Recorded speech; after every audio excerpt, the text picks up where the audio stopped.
तुम्हाला प्रश्न नक्की पडला असेल की मला जर ऑनलाईन प्लॅटफॉर्मवर डिस्काउंट मिळतो तर मी एजंटकडून पॉलिसी का घेऊ.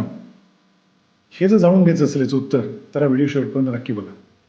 ऑनलाईनमध्ये काय होतं लक्षात घ्या. ऑनलाईन प्लॅटफॉर्म आहे, वेब ॲग्रिगेटर्स आहेत, ते तुम्हाला पॉलिसी विकतात, वेगळे ऑप्शन देतात, पण त्यांचा फोकस सगळं विकण्यावर असतो.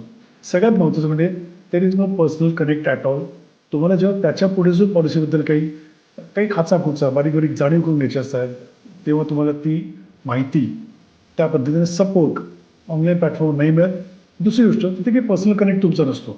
एजंट इथे तुम्हाला वर्षभर सपोर्ट करतात, ॲन्युअल हेल्थ चेकअप असेल त्याची आठवण करून देतात, त्यात सपोर्ट करतात. रिएम्बर्समेंटमध्ये क्लेम असतील, जे डॉक्युमेंट असतील, काय असतील, जर गायडन्स असेल, कॅशलेसमध्ये कधी क्लेम डिनाय झाला त्याबद्दल तुम्हाला गायडन्स करतात.